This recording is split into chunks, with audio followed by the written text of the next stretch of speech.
Bienvenue à Saint-Maur-du-Désert, dans les plaines de Mazerolles. Nous sommes ici en bordure de l'Erdre, sur un marais à vocation tourbeuse d'un peu plus de 750 hectares dont nous exploitons et avons fini d'exploiter une centaine d'hectares sur une trentaine d'années. Alors Florantes est un groupe familial. Nous fabriquons des supports de culture. Donc en fait, ce sont des produits qui, en pot, permettent de cultiver tout type de plantes, en appartement ou en extérieur, dans le jardin. Et donc nous sommes les spécialistes en fait des supports hors sol. C'est ce qu'on appelle communément du terreau ou des produits de paillage ou des fertilisants organiques. Nous sommes aujourd'hui le leader national dans ce métier.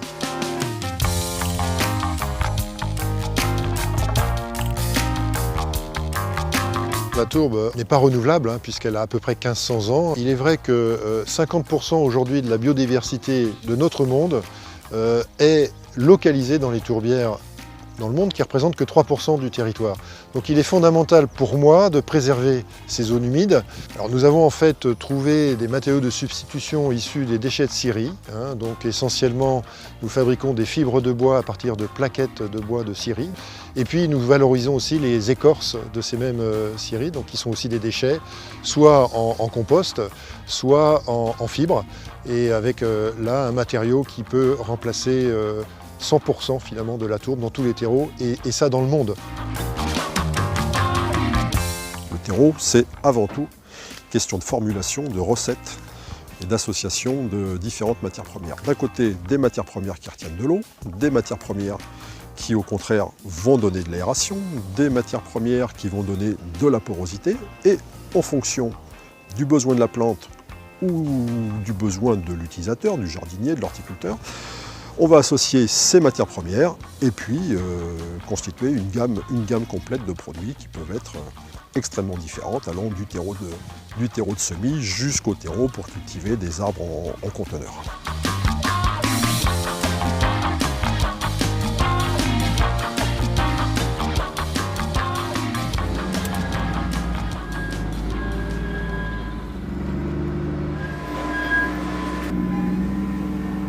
Alors très clairement, afin d'optimiser notre bilan carbone, on a pris conscience que 43% de nos émissions carbone, c'était du transport, à la fois sur nos matières premières et nos produits finis. Et donc on s'est lancé dans une augmentation finalement de nos sites pour réduire nos rayons d'action au niveau transport. Donc aujourd'hui nous avons 8 usines en France, nous en aurons bientôt 10 à l'horizon 2016. Et tout ça pour mieux servir nos clients sous forme de réactivité et service. Le second point a été aussi de réduire les engrais chimiques par des engrais organiques. Donc nous avons là aussi investi dans une usine dans la région angevine. Et puis enfin, c'est de limiter l'usage de produits phytosanitaires, donc d'avoir recours aux biostimulants.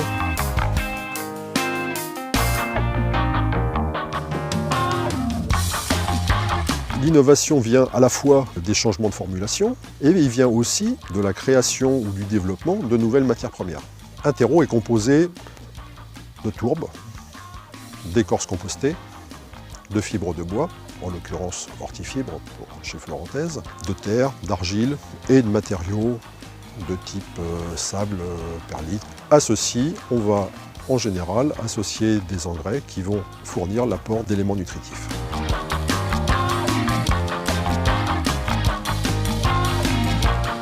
Ce qui fait la réelle performance de nos produits, c'est leur adaptation à la culture. On s'appuie à la fois sur une expérience longue dans le terreau et aussi sur des connaissances scientifiques et techniques, avec plusieurs ingénieurs horticoles, et puis s'appuyer également sur un centre de recherche qui va permettre ou de tester les produits, mais la plupart du temps en amont, de les développer et de trouver tout ce qui sera la nouveauté d'aujourd'hui ou de demain. Bah écoutez, le sens, je serais tenté de dire, c'est de sauver le monde. Nos prochaines innovations iront vers des produits aux émissions carbone neutralisées. Nous y travaillons déjà depuis plus de 3 ans. Ça sortira en 2016, donc ce sera le fameux Green Char, le charbon vert, qui permettra donc de stocker du carbone des plantes et de le restituer au sol. Aujourd'hui, cette politique donc, de développement durable nous a permis de fortement croître nos effectifs, notamment par rapport à des postes d'ingénieurs pour constituer notre pôle de recherche et développement. Les terreaux florentaises se trouvent sous la marque Terre et Nature. Donc, Terre et Nature est une marque que nous avons développée depuis maintenant plusieurs années et qui s'appuie sur deux axes.